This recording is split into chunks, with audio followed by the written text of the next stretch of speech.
Shalom, saya Pastor Samuel kembali menemui Anda dalam program kita yang senantiasa memberitakan firman Allah kepada kita semuanya.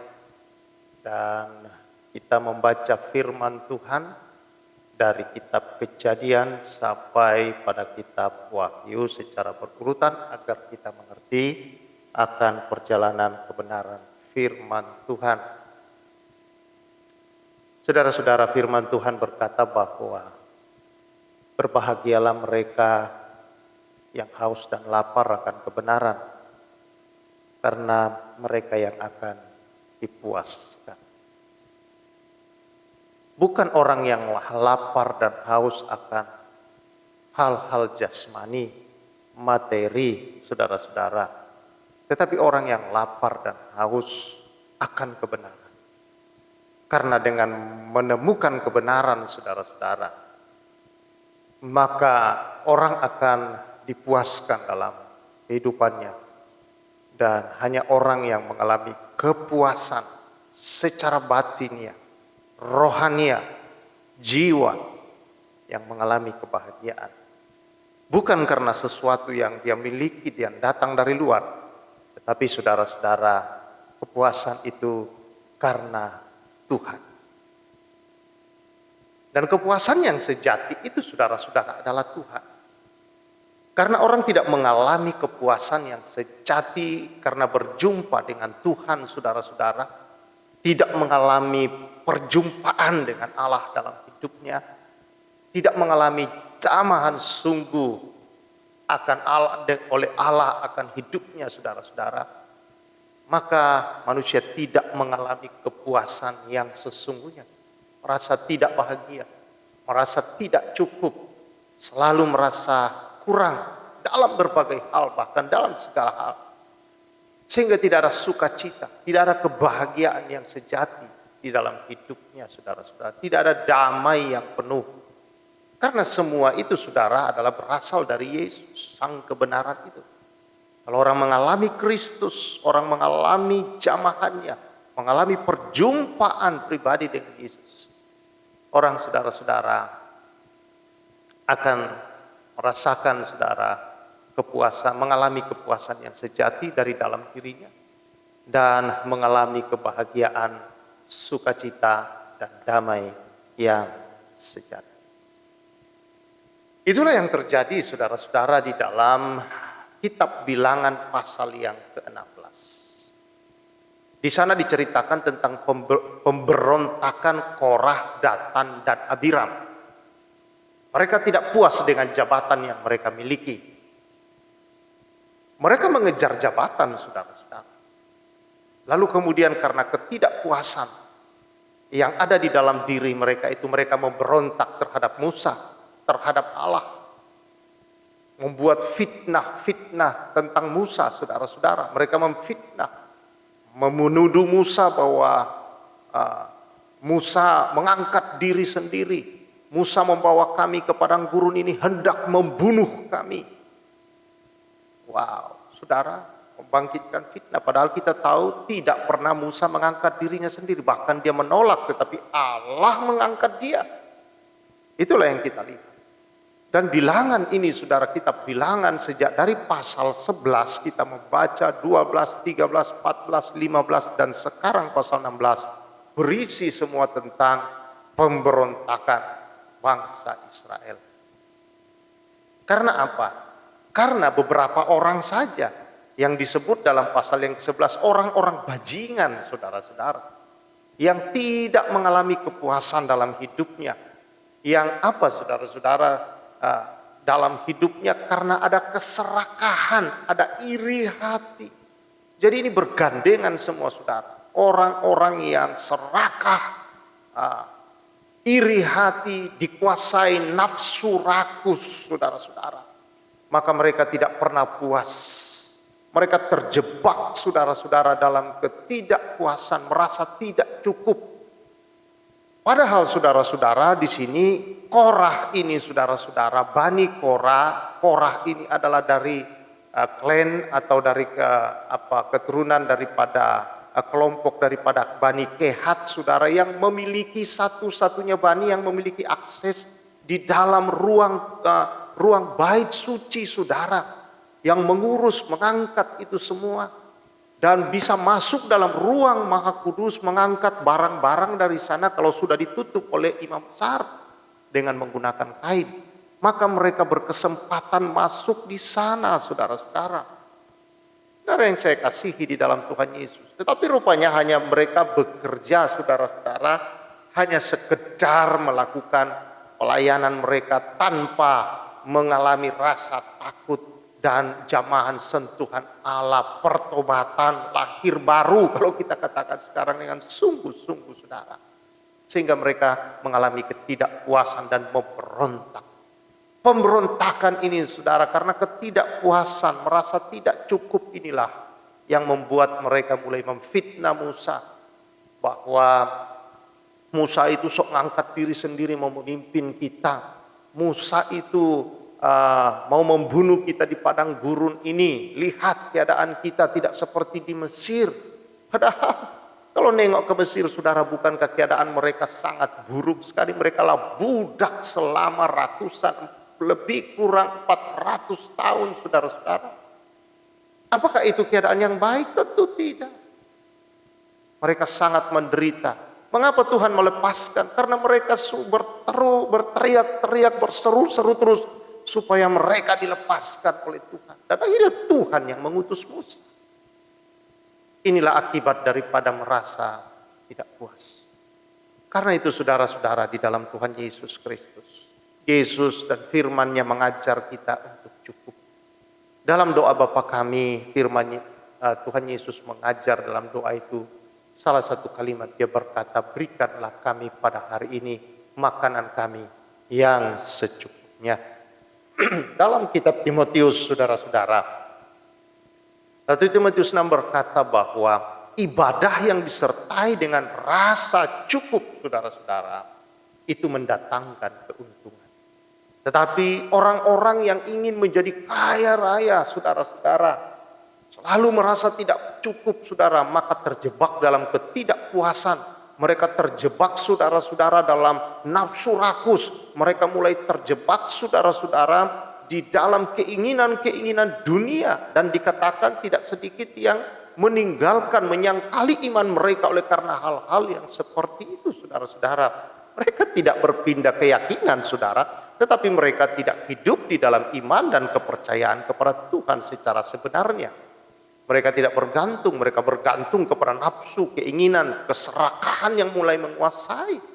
Dan akhirnya, saudara, mereka tidak bisa, saudara-saudara, diatur. Mereka mau mengikuti keinginan sendiri. Mereka, saudara-saudara, disebut dalam Alkitab memberontak.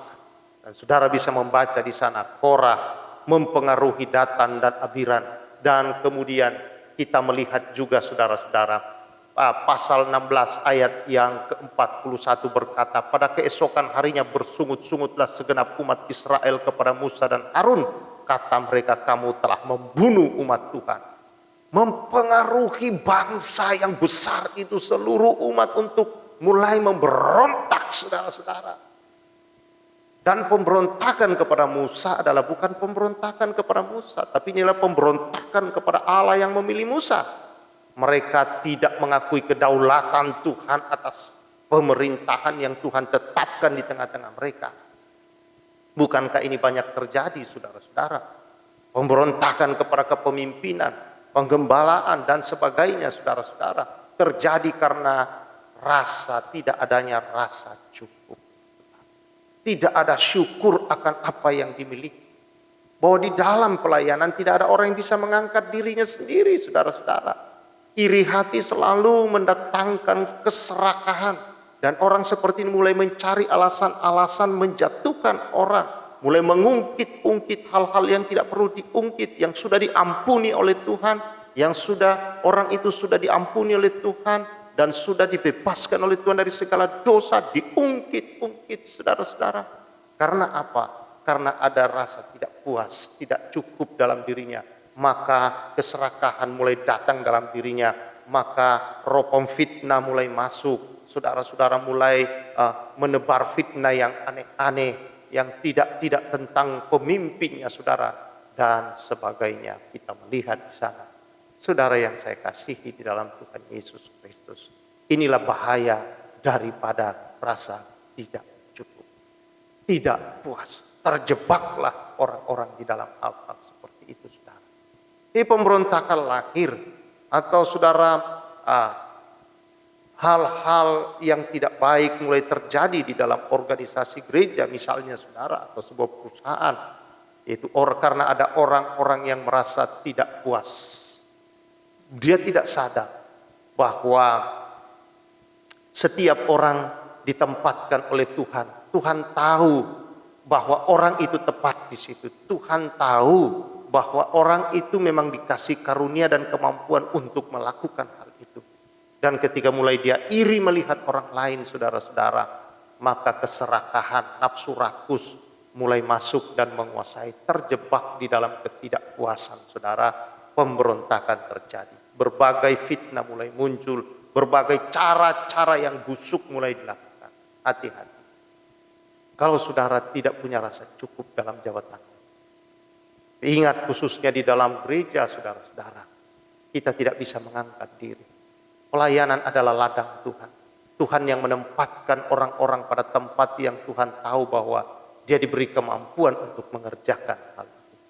Kalaupun saudara merasa bahwa saudara punya kemampuan lebih, tetapi tidak ditempatkan pada tempat di mana saudara bisa melakukannya, bukan dengan cara yang dilakukan Korah, Datan, dan Abiram, tetapi dengan firman Tuhan berkata, yang merendahkan hati, merendahkan diri akan ditinggikan. Tetapi yang mulai meninggikan diri, mulai dikuasai nafsu rakus, mulai dikuasai iri hati saudara-saudara, akan direndahkan saudara-saudara. Jadi pelayanan saudara-saudara, di dalam kita melayani, dimanapun itu saudara, bahwa di dalam kita mengiring Tuhan, bukan kita yang mengangkat diri kita. Mazmur berkata, pengangkatan bukan datang dari timur, dari barat dan utara, tetapi pengangkatan itu datang dari Tuhan. Karena itu tidak perlu saudara-saudara kita iri. Buang semua itu. Kalau engkau di dalam pelayanan dan mulai dikuasai, ini adalah pekerjaan si jahat, karena ketidakpuasan. Dan orang ini melayani saudara tidak mengerti akan panggilan Tuhan dalam hidup. Bahwa kalau tempat, posisi engkau berada sekarang saudara adalah panggilan Allah dalam hidup. Tuhan hanya menginginkan, berharap bahwa engkau ditempatkan, engkau setia, engkau melayani Tuhan, bukan melayani manusia, bukan mencari keuntungan bagi dirimu, tetapi rasa cukup di dalam diri, syukur akan apa yang dipercayakan oleh Tuhan, yang tidak layak untuk kita terima, tapi diberi, dipercayai oleh Tuhan saudara. Harusnya menimbulkan rasa syukur, rasa gembira, rasa sukacita atas semua itu saudara-saudara, kita melakukannya dengan sebenar-benarnya saudara, karena anugerah Tuhan kepada kita. Nah saudara, karena orang tidak mengalamilah Tuhan, hanya sekedar saudara mau mencari jabatannya, mau mencari muka, mau mencari kedudukan, mau mencari keuntungan-keuntungan lain, yang membuat kuasa kegelapan si jahat punya tempat untuk mengacaukan segala-galanya melalui orang-orang seperti ini. Lihat bagaimana Tuhan melakukan sesuatu kepada orang-orang itu saudara. Tetapi anugerah Tuhan buat kita besar. Untuk apa kita melakukan semua itu? Kita dipercayai saja itu syukur saudara. Karena kita tidak layak tapi dipercaya. Ini anugerah. Yang kau terima sekarang adalah anugerah. Firman Tuhan berkata talenta 1, talenta 3 diberi kepada orang itu. Dan ada yang 5. Itu adalah anugerah. Saudara-saudara, kita tidak perlu iri satu dengan yang lain. Kita tidak perlu menyalahkan siapapun. Kerjakan anugerah yang Tuhan beri. Dan Tuhan tahu menambahkan ke dalam hidup kita. Haleluya. Utamakan kerajaannya, maka Tuhan menambahkan yang harus dia tambahkan, pasti Tuhan tambahkan dalam hidup ini saudara. Karena itu mari kita melakukan dengan ketulusan, dengan syukur, dengan hati yang bertobat saudara-saudara, hati yang penuh damai, karena kita tahu kita bisa melakukan ini karena Tuhan menganggap kita istimewa bisa mengerjakan itu dan dia karuniakan. Tuhan memberkati saudara. Haleluya. Mari kita bersyukur. Jamah umat-Mu Tuhan. Kalau mungkin ada anak-anak-Mu yang mulai dihinggapi rasa tidak puas dalam pelayanannya, baik di gereja, di tempat bekerja, dimanapun dalam rumah tangga, Tuhan lawan. Tuhan kuduskan hati anak-anak. Tuhan yang sudah mengampuni itu pasti menolong dan memberi kekuatan bahwa hidup kami adalah anugerah yang Tuhan beri untuk kami syukuri senantiasa. Terpuji Engkau Bapa. Berkati umat-Mu di nama Yesus. Amin. Terus saudara-saudara setia di dalam panggilan Allah saat ini dimanapun posisi saudara, syukuri itu dengan rasa puas dan rasa syukur yang dalam. Muliakan Allah di situ dengan melakukan yang terbaik, saudara-saudara, bagi pelayanan di mana Tuhan tempat Anda. Ya, Tuhan memberkati. Saya Pastor Samuel menyampaikan salam restorasi.